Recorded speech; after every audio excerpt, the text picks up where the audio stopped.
نحمده ونصلي على رسوله الكريم اما بعد فاعوذ بالله من الشيطان الرجيم بسم الله الرحمن الرحيم رب اشرح لي صدري ويسر لي امري واحلل عقدة من لساني يفقهوا قولي۔ ناظرین، پروگرام اللہ کے خوبصورت نام کے ساتھ آپ کی خدمت میں حاضر ہیں۔ آج ہم انشاءاللہ اللہ سبحانہ وتعالی کے نام الملک پر بات کریں گے۔ الملک کا معنی ہے حقیقی بادشاہ۔ قرآن مجید میں اللہ سبحانہ وتعالی کا ارشاد ہے فَتَعَالَى اللَّهُ الْمَلِكُ الْحَقُّ لَا إِلَٰهَ إِلَّا هُوَ رَبُّ الْعَرْشِ الْكَرِيمِ۔ بس بہت بلند ہے اللہ جو سچا بادشاہ ہے، اصل بادشاہ ہے، حقیقی بادشاہ ہے، جس کے سوا کوئی الہ نہیں، کوئی معبود نہیں، عزت والے عرش کا مالک، عزت والے عرش کا رب۔ اگر دیکھا جائے تو دنیا میں جتنے بھی بادشاہ ہیں اللہ سبحانہ وتعالی ان سب کا بادشاہ ہے۔ وہ بادشاہ جس کے حکم پر تمام کائنات چلتی ہے، جو بلا روک ٹوک ہر چیز پر اپنا حکم نافذ کر سکتا ہے اور اسے اس میں کوئی روکنے والا نہیں۔ حقیقت یہ ہے کہ سب تعریف اسی کے لیے ہے، سب امور اسی کی طرف لوٹائے جاتے ہیں، اور اس کی بادشاہت کوئی عام بادشاہت نہیں ہے۔ وہ عرش پر بلند ہے، اور عرش ساتوں آسمان اور ساتوں زمینیں اللہ کی کرسی کے سامنے ایسے ہیں جیسے ایک وسیع صحرا میں ایک چھوٹی سی مندری، ایک چھوٹا سا رنگ، اور پھر اللہ سبحانہ وتعالیٰ کے عرش کے سامنے وہ کرسی ایک چھوٹے سے رنگ کی طرح ہے۔ آپ سوچئے کہ وہ عرش کتنا بلند ہے، اور جو خود اس پر مستوی ہے وہ کتنا بڑا ہے، کتنا عظیم ہے۔ وہ ہے ہمارا رب، ہمارا مالک اور حقیقی بادشاہ۔ اور اس دنیا میں جتنے بھی کام امور پاتے ہیں، جتنی بھی چیزیں چل رہی ہیں، جو کچھ بھی ہو رہا ہے، دراصل وہ سب اسی کے حکم پر چل رہا ہے، اور اس پر اسی اکیلے کا فیصلہ نافذ ہے۔ وہ ہر چیز کو سنتا ہے، دیکھتا ہے اور اپنی مرضی کے مطابق چلاتا ہے۔ وہ ہر چیز کے پوشیدہ اور ظاہر سے آگاہ ہے۔ وہ جس کو جو چاہتا ہے عطا کرتا ہے، اور جس سے جو چیز چاہتا ہے روک لیتا ہے۔ وہ جس کو جیسے جتنا چاہے بدلہ دیتا ہے، جس کو چاہتا ہے عزت دیتا ہے، جس کو چاہتا ہے رسوا کر دیتا ہے، جس کو چاہتا ہے رزق دیتا ہے، اور جس سے چاہے رزق روک لیتا ہے، جس کو چاہے زندگی دیتا ہے، اور جس سے چاہے زندگی واپس لے لیتا ہے اور اس کو موت دے دیتا ہے۔ یہ ہے ہمارا رب، حقیقی بادشاہ۔ قرآن مجید میں سورۃ الحشر کی آخری آیات میں اللہ تعالیٰ فرماتے ہیں هو اللہ الذی لا الہ الا ہو الملک۔ وہ اللہ جس کے سوا کوئی الہ نہیں، الملک حقیقی بادشاہ ہے، القدوس پاکیزہ، نہایت پاک، السلام سراسر سلامتی، المؤمن امن دینے والا، المہیمن نگہبان، العزیز زبردست، غالب، الجبار سب پر غالب، المتکبر سب سے بڑا بن کر رہنے والا۔ سبحان اللہ، پاک ہے اللہ، عما یشرکون، ان سب چیزوں سے جنہیں وہ اس کا شریک ٹھہراتے ہیں۔ تو حقیقت یہ ہے کہ اللہ سبحانہ تعالیٰ کے ہیں اچھے اچھے نام، اور ان ناموں میں سے ایک خوبصورت نام الملک ہے۔ حضرت علی رضی اللہ عنہ کہتے ہیں کہ جب نبی صلی اللہ علیہ وسلم نماز کے لیے کھڑے ہوتے تو آغاز یوں کرتے اللہم انت الملک لا الہ الا انت۔ اے اللہ تو ہی بادشاہ ہے، تو ہی اصل بادشاہ ہے، تیرے سوا کوئی الہ نہیں۔ اور یہ اللہ کے رسول ہیں صلی اللہ علیہ وسلم، جو اللہ سبحانہ تعالیٰ کی بادشاہت کا اعتراف کر رہے ہیں۔ آپ صلی اللہ علیہ وسلم نے یہ بھی فرمایا کہ اللہ تعالیٰ زمین کو مٹھی میں لے لے گا اور آسمانوں کو اپنے دائیں ہاتھ میں لپیٹ لے گا، پھر فرمائے گا انا الملک، انا الملک، میں ہوں اصل بادشاہ، میں ہوں اصل بادشاہ۔ این ملوک الارض، کہاں ہے زمین کے بادشاہ؟ اور اس دن بادشاہت صرف اور صرف اللہ ہی کے لیے ہوگی۔ الملک یومئذ للہ، آج حکومت، بادشاہت، اختیار، اقتدار، قبضہ سب صرف اور صرف اللہ کے ہاتھ میں ہے۔ نبی صلی اللہ علیہ وسلم نے فرمایا جب رات کا 1/3 حصہ گزر جاتا ہے تو اللہ تعالیٰ آسمان دنیا پر نزول فرماتے ہیں اور اعلان کرتے ہیں انا الملک، انا الملک، میں ہوں بادشاہ، میں ہوں بادشاہ، کون ہے جو مجھ سے دعا کرے تو میں اسے قبول کر لوں۔ یعنی بادشاہ حقیقی جو عرش عظیم کا مالک ہے وہ ہمیں پکارتا ہے اور ہم سے چاہتا ہے کہ ہم اس سے مانگیں اور وہ ان سب کو عطا کرے جو وہ چاہیں۔ کون ہے جو مجھ سے سوال کرے کہ میں اسے عطا کروں، کون ہے جو مجھ سے بخشش مانگے تو میں اسے بخش دوں۔ اور یہ اعلان مسلسل طلوع فجر تک ہوتا رہتا ہے۔ تو اس وقت بھی اللہ سبحانہ وتعالیٰ اپنا تعارف الملک کے طور پہ کرواتے ہیں کہ بندو یاد رکھو میں ہوں تمہارا حقیقی بادشاہ۔ اور جو حقیقی بادشاہ ہے وہ بادشاہ مطلق ہے، ایبسولیوٹ اتھارٹی ہے اس کے پاس، وہ جو جب جیسے چاہے کرے۔ تبارک الذی بیدہ الملک وہو علی کل شیء قدیر، بہت برکت والا ہے وہ جس کے ہاتھ میں ہر چیز کا کنٹرول ہے، بادشاہت ہے، اور وہ ہر چیز پر پورا اختیار رکھتا ہے، پوری قدرت رکھتا ہے۔ سورۃ الفرقان میں اللہ تعالیٰ فرماتے ہیں الذی لہ ملک السماوات والارض ولم یتخذ ولدا ولم یکن لہ شریک فی الملک ولم یکن لہ شریک فی الملک، کہ اللہ سبحانہ وتعالیٰ وہ ہے کہ جس کے ہاتھ میں آسمانوں اور زمین کی بادشاہت ہے۔ یعنی وہ صرف زمین کا نہیں بلکہ آسمانوں کا بھی بادشاہ ہے، اور آسمانوں میں جو مخلوق رہتی ہے اور جو کچھ بھی اس نے بنایا ہے ان سب کا بادشاہ حقیقی ہے۔ وَلَمْ يَتَّخِذْ وَلَدًا، اور وہ ایسا بادشاہ ہے جس کا کوئی بیٹا نہیں ہے، کوئی اس کے اقتدار میں کہیں سے بھی شریک نہیں۔ وَلَمْ يَتَّخِذْ وَلَدًا وَلَمْ يَكُنْ لَهُ شَرِيكٌ فِي الْمُلْكِ، اور اس کی بادشاہت میں کوئی بھی شریک نہیں، یعنی مکمل اختیار رکھنے والا۔ دنیا میں بادشاہ یا جہاں بھی صاحب اقتدار لوگ ہوتے ہیں تو وہ بعض اوقات دوسروں کے مشورے کے ساتھ چلتے ہیں، دوسروں کی مدد کے ساتھ چلتے ہیں۔ ان کی حکومت کو چلانے کے لیے ایک فوج چاہیے ہوتی ہے، خزانہ چاہیے ہوتا ہے، لیکن اللہ سبحانہ وتعالیٰ ہر چیز کے اوپر مکمل اختیار رکھتا ہے، اسے کسی کی بھی مدد اور کسی کے بھی خزانوں کی ضرورت نہیں، تمام کے تمام خزانے اس کے اپنے ہاتھ میں ہیں۔ پھر یہ ہے کہ دنیا میں جب کسی کو بادشاہت ملتی ہے تو ایک محدود وقت کے لیے ملتی ہے، لیکن اللہ سبحانہ وتعالیٰ ہمیشہ سے بادشاہ اور ہمیشہ رہے گا۔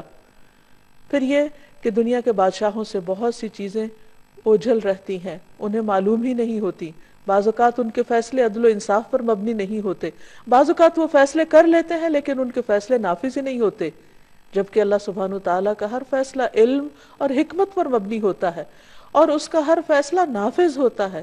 ایسا نہیں کہ وہ حکم دے اور اس کا حکم مانا نہ جائے، وہ کسی کو کچھ کہے اور اس کی تابعداری کی نہ جائے۔ ہاں، وقتی طور پر اگر انسان کو کچھ اختیار حاصل ہے تو وہ بھی بہت محدود ہے اور اس کے بارے میں بھی اس سے پوچھا جائے گا۔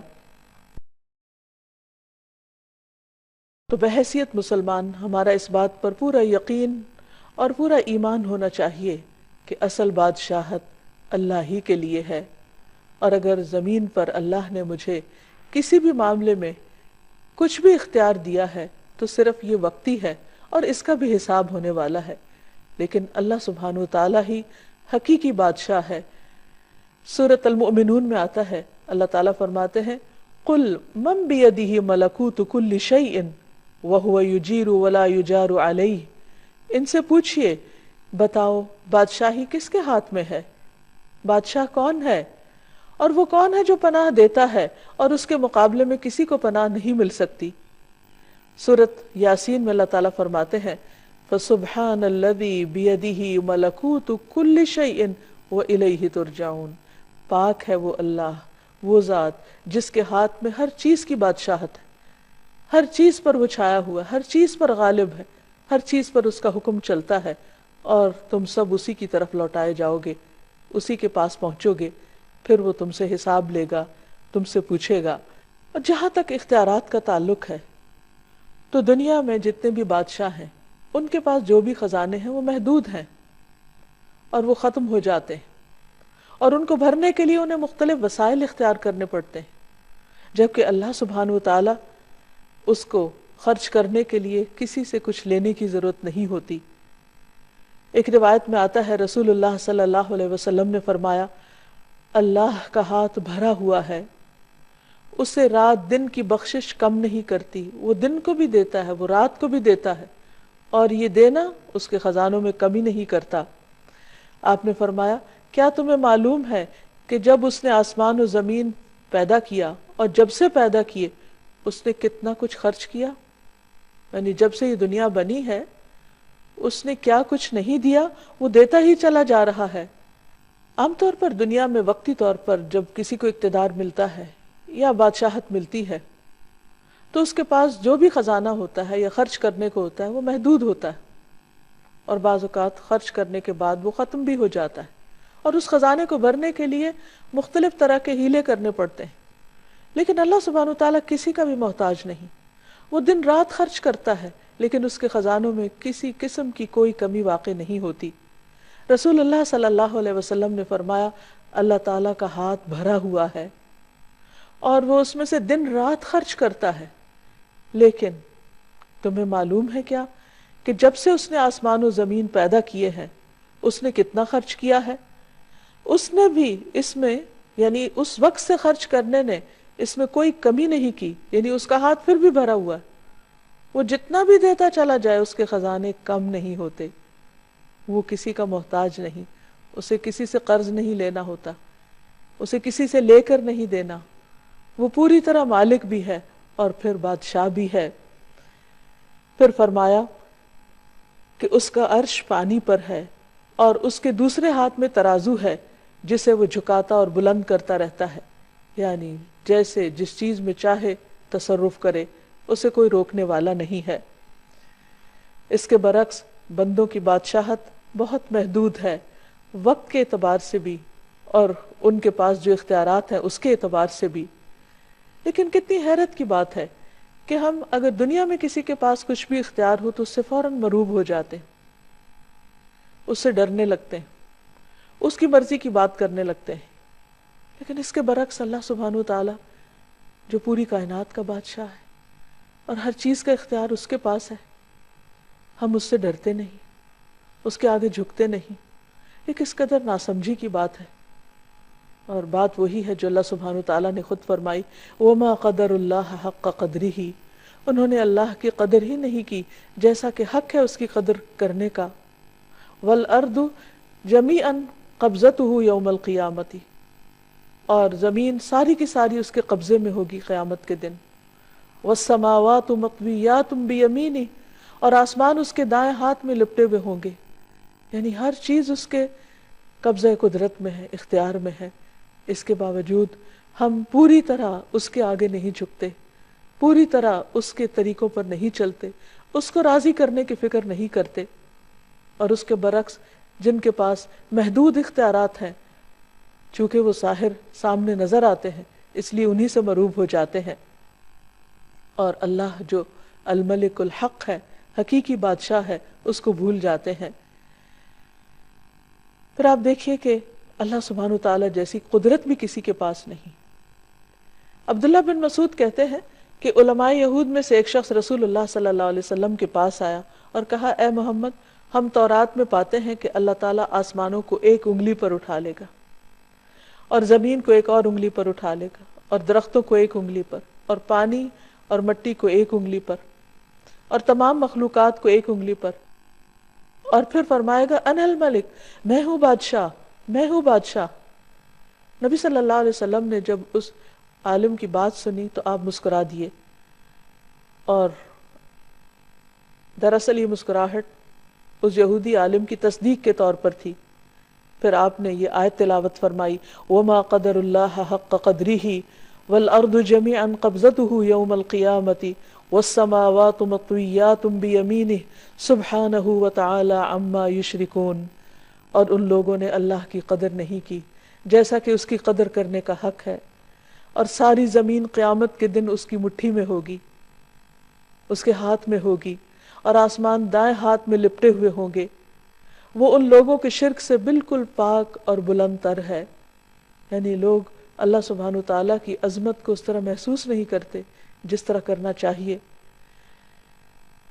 پھر یہ بھی یاد رہے کہ اللہ سبحانہ وتعالیٰ کی بادشاہت میں کبھی بھی کسی قسم کی کوئی کمی نہیں آئے گی۔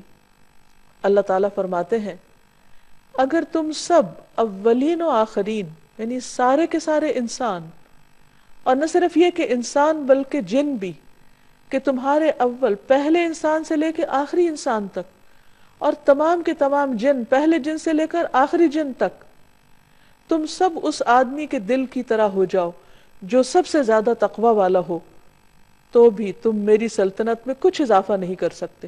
یعنی عام طور پر انسان یہ سمجھتا ہے کہ جب وہ عبادت کرتا ہے یا اللہ کی بندگی کرتا ہے یا کوئی بھی اس کی خاطر کام کرتا ہے تو شاید وہ اللہ تعالیٰ کو فائدہ پہنچاتا ہے، حالانکہ ایسا نہیں ہے۔ اللہ تعالیٰ فرماتے ہیں کہ اگر تم سارے سجدے میں بھی پڑے رہو تو اس سے میری حکومت، میری بادشاہت میں کچھ اضافہ نہیں ہوگا۔ اسی طرح اے میرے بندو، اگر تم سب اولین و آخرین، جن و انس، ایک آدمی کی طرح ہو جاؤ جو سب سے زیادہ بدکار ہے، تو پھر بھی تم میری سلطنت میں کسی قسم کی کوئی کمی نہیں کر سکتے۔ یعنی اگر اس زمین پر اول سے لے کر آخر تک قیامت تک کوئی ایک بندہ بھی کوئی عبادت نہ کرے، کسی قسم کی کوئی تسبیح نہ کرے، کوئی ذکر نہ کرے، کوئی اس کی اطاعت نہ کرے، تو بھی اللہ سبحانہ وتعالیٰ کی حکومت میں، بادشاہت میں، اقتدار میں، اختیار میں، اس کی طاقت اور غلبے میں کوئی کمی نہیں آ سکتی، کسی قسم کی کوئی کمی۔ ہم اسے کوئی نقصان نہیں دے سکتے۔ تو پھر یہ سب کچھ اصل میں خود ہمارے اپنے ہی فائدے میں ہے۔ جب ہم اللہ تعالیٰ کی عبادت کرتے ہیں تو اس کو تو کچھ نہیں ملتا، لیکن یہ عبادت ہمارے لیے باعث سعادت ہوتی ہے۔ جب ہم اس کا ذکر کرتے ہیں تو اس کو کچھ نہیں ملتا، اس لیے کہ زمین و آسمان کی ہر چیز اس کی تسبیح کر رہی ہے، لیکن یہ تسبیح اور یہ ذکر خود ہمارے اپنے دلوں کی تسکین کا باعث بنتا ہے۔ اس لیے بندہ جب بھی اللہ سبحانہ وتعالیٰ کی طرف رغبت کرے تو اس سے ڈرتے ہوئے اور اس سے امید رکھتے ہوئے، اس سوچ کے ساتھ نہیں کہ میں اپنی عبادت سے اس کو کچھ فائدہ پہنچانے چلا ہوں۔ پھر فرمایا اے میرے بندو، تم سب اولین و آخرین، جن و انس، ایک صاف چٹیل میدان میں کھڑے ہو جاؤ اور سب مجھ سے مانگو، اور میں تم سب کو وہ سب کچھ دوں جو تم مانگ رہے ہو، تو اس سے میری حکومت میں، میری بادشاہت میں اتنی بھی کمی نہیں ہوگی جتنی ایک سمندر کے اندر سوئی ڈالنے کے بعد نکالی جائے اور اس میں جو پانی لگا ہو تو اتنی قلیل مقدار میں بھی اس سمندر کے مقابلے میں جو کمی ہوتی، میری بادشاہت میں وہ بھی کمی نہیں ہوگی۔ تو اس سے پتہ چلتا ہے کہ اللہ سبحانہ تعالیٰ کی بادشاہت کیسی ہے، اور اس کے خزانے کیسے ہیں، اور اس کی حکومت کیسی ہے، اور اس کا اقتدار کیسا ہے۔ پھر آپ دیکھیے کہ اس کی بادشاہت کی وسعت، اس کا بھی ہم اندازہ نہیں کر سکتے۔ نبی صلی اللہ علیہ وسلم نے فرمایا میں خوب جانتا ہوں کہ اہل جہنم میں سے کون سب سے آخر میں نکلے گا۔ وہ ایک ایسا شخص ہوگا جو اپنے گھٹنوں کے بل رینگتا ہوا جنت میں داخل ہوگا۔ یعنی جہنم سے گھٹنوں کے بل گھسٹتا ہوا باہر نکلے گا تو اللہ سبحانہ و تعالیٰ اسے حکم دیں گے کہ جاؤ جنت میں داخل ہو جاؤ۔ وہ جنت میں آئے گا، لیکن اسے ایسے معلوم ہوگا کہ جیسے جنت بھری ہوئی ہے، تو واپس اللہ تعالیٰ کے پاس جائے گا اور کہے گا یا رب جنت تو بھر گئی ہے۔ اللہ تعالیٰ اسے فرمائیں گے کہ جاؤ جنت میں چلے جاؤ۔ پھر وہ جائے گا، پھر وہ دیکھے گا کہ جنت بہت آباد ہے، وہ واپس آئے گا اور کہے گا اے رب جنت تو بھری ہوئی معلوم ہوتی ہے، میں نے جنت کو بھرا ہوا پایا ہے۔ تو اللہ تعالیٰ پھر فرمائے گا کہ جاؤ جنت میں داخل ہو جاؤ، میں تمہیں دنیا کی مانند اور اس سے 10 گنا زیادہ دیتا ہوں۔ سوچئے اس دنیا میں کیا کچھ، یعنی عام طور پر ایک انسان کے بس میں نہیں کہ وہ ایک انسان کیا، آج تک اتنی تحقیقات ہوئی، اتنا کچھ انسانوں نے پڑھا لکھا، بڑی بڑی یونیورسٹیاں قائم ہوئیں، لیکن پوری زمین کو ایکسپلور نہیں کر سکے اور اس کے پورے خزانوں کو بھی۔ تو اللہ سبحانہ و تعالیٰ جہنم سے نکلنے والے آخری شخص سے فرمائے گا کہ جاؤ میں تمہیں دنیا اور اس جیسی 10 دنیایں تمہیں دیتا ہوں، اور یہ وہ ہے جو سب سے آخر میں جنت میں پہنچنے والا ہوگا۔ تو آپ خود سوچئے کہ جن کو جنت الفردوس عطا ہوئی اور جن کو جنت کے بلند درجات نصیب ہوئے، ان کو کیا کچھ اللہ تعالیٰ عطا فرمائیں گے۔ یہ ہے اصل بادشاہ، حقیقی بادشاہ، کہ جس کو جتنا دینا چاہے وہ دے سکتا ہے، اور سب کچھ دینے کے بعد بھی اس کے اپنے خزانوں میں کچھ کمی واقع نہیں ہوتی۔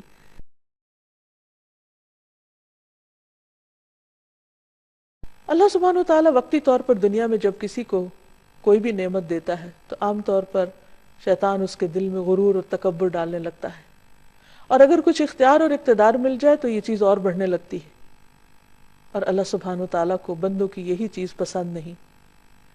رسول اللہ صلی اللہ علیہ وسلم نے فرمایا، اللہ عز و جل فرماتے ہیں کہ تکبر میری چادر ہے اور عظمت میری ازار ہے، پس جو کوئی مجھ سے اس کے بارے میں جھگڑا کرے گا میں اسے آگ میں پھینک دوں گا۔ یعنی کسی بھی شخص کو خدا بننے کی ضرورت نہیں۔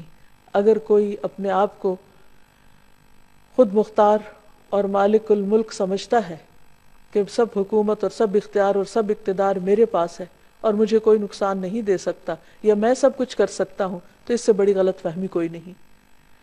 دنیا میں انسان کو چھوٹی یا بڑی کوئی بھی جو نعمت ملے، ہمیشہ انسان ہمبل رہے، شکر ادا کرتا رہے، اسے اللہ کی دی ہوئی نعمت سمجھے اور اپنے آپ کو کبھی بھی اس کا حقیقی مالک نہ سمجھے۔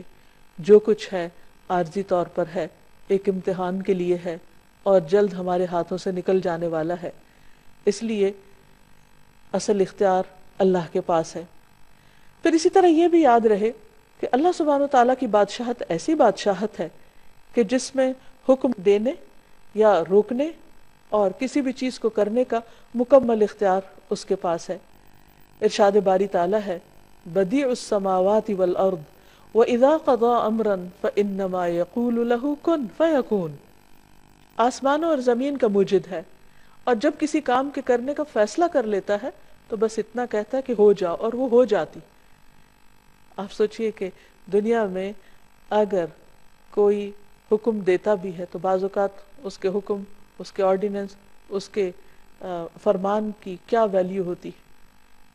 بعض اوقات پوری قوتیں صرف کر کے بھی ایک قانون کو نافذ نہیں کیا جا سکتا، جبکہ اللہ سبحانہ وتعالیٰ صرف اتنا ارادہ کرتے ہیں کہ ہو جاؤ، اور صرف کلمہ کن فرماتے اور سب کچھ ہو جاتا ہے، اور کوئی اس کو روکنے والا نہیں ہوتا۔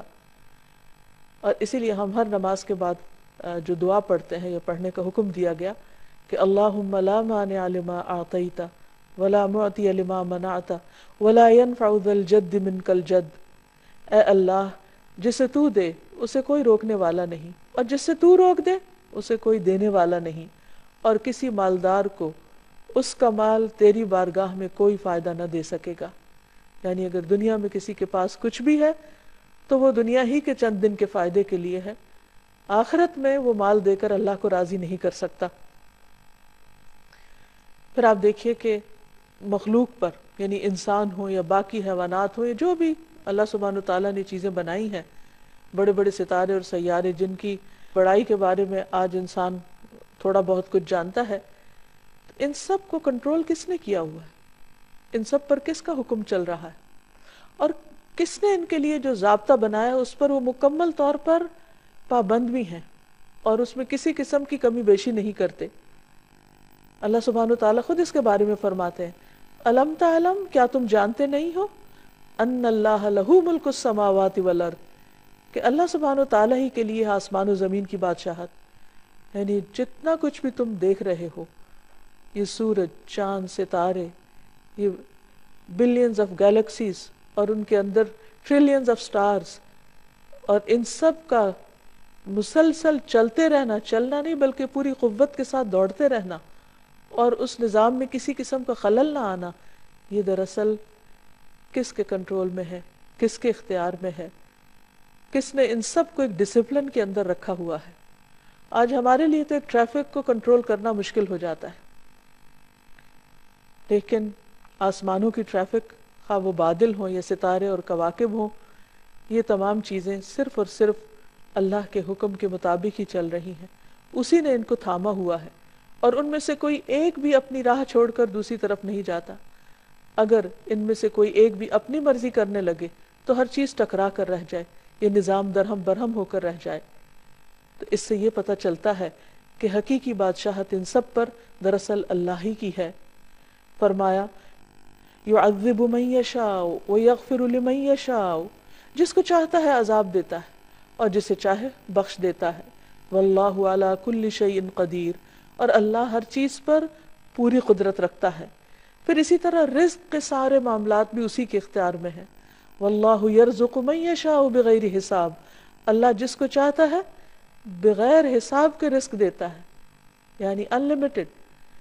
پھر کسی کو حکومت دینا یا نہ دینا یہ بھی اس کے اختیار میں ہے. واللہ یؤتی ملکہ من یشاء، اللہ اپنی بادشاہت دیتا ہے، اپنی حکومت دیتا ہے جسے چاہتا ہے، اور اللہ وسعت والا، علم والا ہے. سیدھے راستے پہ چلانا بھی اسی کے اختیار میں ہے. واللہ یہدی من یشاء الی صراط مستقیم. پھر نفع اور نقصان بھی اسی کے ہاتھ میں ہے. وَإِن يَمْسَسْكَ اللَّهُ بِضُرٍّ فَلَا كَاشِفَ لَهُ إِلَّا هُوَ، اگر اللہ سبحانہ وتعالیٰ تمہیں کوئی نقصان پہنچانا چاہے تو اس کے سوا اسے کوئی ہٹا نہیں سکتا. وَإِن يُرِدْكَ بِخَيْرٍ، اور اگر تمہیں کوئی خیر پہنچانا چاہے فَلَا رَادَّ لِفَضْلِهِ، تو اس کے فضل کو بھی کوئی نہیں پھیر سکتا. يُصِيبُ بِهِ مَن يَشَاءُ، وہ جس کو چاہتا ہے وہ فضل پہنچاتا ہے، یعنی کوئی اس کو روک نہیں سکتا. یصیب بہ من یشاء من عبادہ وہو الغفور الرحیم، اور وہ غفور الرحیم بھی ہے. پھر اسی طرح نبوت کا دینا بھی اسی کے اختیار میں ہے. اس نے جس کو چاہا اپنے بندوں میں سے اپنی رسالت کے لیے چن لیا.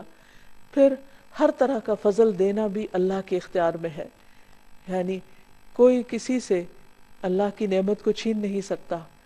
اور اسی لیے حسد کرنا منع کیا گیا ہے، کیونکہ وہ اللہ کا فیصلہ ہوتا ہے، وہ جس پہ جو چاہے رحمت فرمائے. پھر اسی طرح بیٹے اور بیٹیاں دینا بھی اللہ کے اختیار میں ہے. اللہ تعالیٰ فرماتے ہیں للہ ملک السماوات والارض یخلق ما یشاء یہب لمن یشاء اناثا ویہب لمن یشاء الذکور.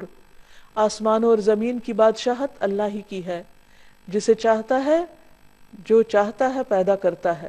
یخلق ما یشاء، یعنی اس کی تخلیق اس کی مرضی سے ہوتی ہے کیونکہ وہ بادشاہ ہے. جسے چاہتا ہے بیٹیاں عطا کرتا ہے، جسے چاہتا ہے بیٹے دیتا ہے، اور جسے چاہتا ہے ملا جلا کر دیتا ہے. اصل اختیار اسی کا ہے. پھر اسی طرح انسانوں کو معاف کرنا یا عذاب دینا یا بخش دینا یہ بھی اسی کے اختیار میں ہے. اور اس میں بھی مالک یوم الدین وہ خود ہے، روز جزا کا مالک، جس میں سارے فیصلے اس کی مرضی کے مطابق ہوں گے. پھر تمام بنی آدم کے دلوں کا اختیار بھی اللہ سبحانہ وتعالیٰ کے پاس ہے. یعنی صرف یہ نہیں کہ آسمان اور ستارے سیارے کا مالک وہ ہے اور اس پر اس کی حکومت ہے، نہیں، اس زمین پر بھی حقیقی حکومت اور بادشاہت اسی کی ہے، حتیٰ کہ انسانوں کے دلوں پر بھی. رسول اللہ صلی اللہ علیہ وسلم نے فرمایا تمام بنی آدم کے دل رحمان کی انگلیوں میں سے 2 انگلیوں کے درمیان ایک دل کی طرح ہیں، وہ جیسے چاہتا ہے اسے پھیر دیتا ہے. پھر آپ صلی اللہ علیہ وسلم نے فرمایا اللہم مصرف القلوب صرف قلوبنا علی طاعتک، اے اللہ جو دلوں کا پھیرنے والا ہے ہمارے دلوں کو اپنی اطاعت پر پھیر دے، یعنی اس کی طرف موڑ دے، کیونکہ اللہ کے لیے کچھ بھی ناممکن نہیں، ہر چیز اسی کے اختیار میں ہے. پھر یہ بھی یاد رہے کہ اللہ سبحانہ وتعالیٰ کو کوئی مجبور کرنے والا نہیں. دنیا کے بادشاہ بعض اوقات وہ مجبور ہوتے ہیں، وہ اپنے حواریوں اور اپنے دوسرے مددگاروں کی مرضی کے مطابق فیصلے کرتے ہیں. بعض اوقات وہ اپنی خواہش کے مطابق فیصلے بھی نہیں کر سکتے. لیکن اللہ سبحانہ وتعالیٰ کی بادشاہت ایسی بادشاہت ہے کہ جس میں وہ جس کو جو چاہے عطا کر دے، جو چاہے فیصلہ کر دے، کوئی اس کے فیصلوں پر حاوی نہیں ہو سکتا. نبی صلی اللہ علیہ وسلم نے فرمایا تم میں سے کوئی کبھی یوں نہ کہے کہ اللہ اگر تو چاہے تو مجھے معاف کر دے، تو چاہے تو مجھ پر رحم فرما. نہیں، بلکہ پورے عزم سے مانگے، کیونکہ اللہ جو چاہے کرتا ہے، وہ جو چاہے کرتا ہے، کوئی اسے مجبور کرنے والا نہیں. اس لیے اس سے خوب اچھی طرح پورے یقین اور اعتماد کے ساتھ مانگو. اور ایک اور چیز یہ کہ اس کی بادشاہت ایسی بادشاہت ہے جس میں وہ ظلم نہیں کرتا. دنیا میں اگر انسان کو چند انسانوں پر بھی کچھ اختیار مل جائے تو اس اختیار کی وجہ سے بعض اوقات وہ ان کے حقوق مارنے لگتا ہے یا ان پر ظلم کرنے لگتا ہے، ان کو اپنے کنٹرول میں لینے لگتا ہے. لیکن اللہ سبحانہ وتعالیٰ کسی پر ظلم نہیں فرماتا. ابی رضی اللہ عنہ کہتے ہیں اگر اللہ اپنے آسمان والوں اور زمین والوں کو عذاب دینا چاہے تو وہ دے سکتا ہے، اور وہ ان پر ظلم کرنے والا نہ ہوگا. اور اگر وہ ان پر رحم کرنا چاہے تو کر سکتا ہے، تو اس کی رحمت ان کے لیے ان کے اعمال سے زیادہ بہتر ہے. تو بہرحال اگر ہمیں یہ یقین ہو جائے کہ حقیقی بادشاہ وہ ہے تو پھر ہم سب اس کے آگے عاجزی کرنے والے ہوں، اس سے ڈرنے والے ہوں، اس سے مانگنے والے ہوں اور اسی کے سامنے اپنی حاجات رکھنے والے ہوں۔ جیسا کہ ہم دیکھتے ہیں کہ بڑے بڑے پیغمبروں نے، جنہیں اللہ سبحانہ و تعالیٰ نے دنیا میں بادشاہت عطا کی، انہوں نے بھی اپنی ساری دعائیں اور حاجتیں اس حقیقی بادشاہ کے سامنے رکھی۔ مثلا یوسف علیہ السلام، اللہ سبحانہ و تعالیٰ نے ان کو ایسی حکومت عطا کی کہ جس میں پورا پورا اختیار دیا، لیکن انہوں نے کیا مانگا؟ رب قد آتیتنی من الملک وعلمتنی من تأویل الاحادیث فاطر السماوات والارض انت ولی فی الدنیا والآخرہ توفنی مسلما والحقنی بالصالحین۔ اے میرے رب، بے شک تو نے مجھے حکومت سے حصہ دیا اور باتوں کی اصل حقیقت سے سکھایا، یعنی باتوں کی تہ تک پہنچنا سکھایا۔ آسمان اور زمین کے پیدا کرنے والے، دنیا اور آخرت میں تو ہی میرا مددگار ہے۔ یعنی انہیں اپنی بادشاہت پر کسی قسم کا کوئی فخر نہیں تھا اور انہوں نے اسے کوئی اپنی ذاتی ملکیت نہیں سمجھا، بلکہ کیا کہا کہ یہ سب کچھ دراصل تیری ہی مدد سے تھا، تو مجھے اسلام کی حالت میں فوت کرنا۔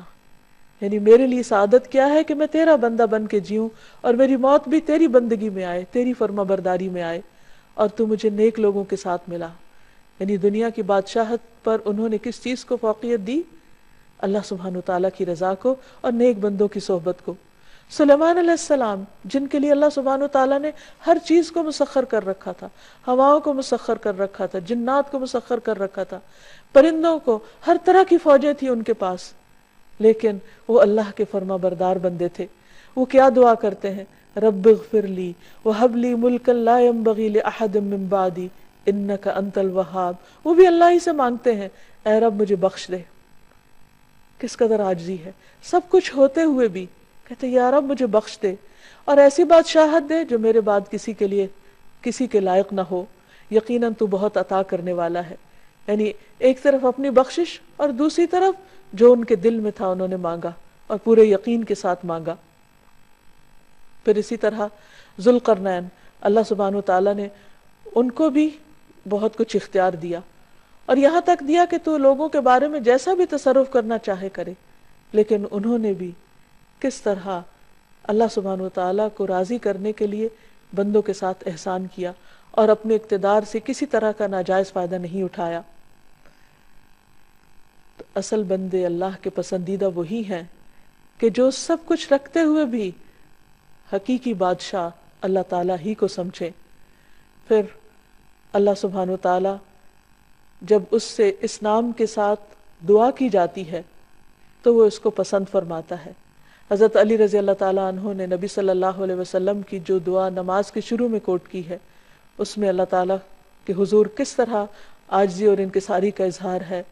اللہم انت الملک، اے اللہ تو ہی بادشاہ ہے، لا الہ الا انت، تیرے سوا کوئی الہ نہیں، انت ربی، تو میرا رب ہے، وانا عبدک، اور میں تیرا بندہ ہوں، ظلمت نفسی، میں نے اپنی جان پہ ظلم کیا ہے، واعترفت بذنبی، اور میں اپنے گناہ کا اعتراف کرتا ہوں، فاغفر لی ذنوبی جمیعا، اللہ تو میرے سارے گناہوں کو معاف کر دے، انہ لا یغفر الذنوب الا انت، تیرے سوا گناہوں کو کوئی معاف نہیں کر سکتا، واہدنی لاحسن الاخلاق، اللہ مجھے بہترین اخلاق عطا کر، لا یہدی لاحسنھا الا انت، تیرے سوا بہترین اخلاق کی طرف کوئی رہنمائی نہیں کر سکتا، وصرف عنی سیئہا لا یصرف عنی سیئہا الا انت، اور تو مجھ سے میری برائیاں دور کر دے، ان برائیوں کو کوئی دور نہیں کر سکتا سوائے تیرے۔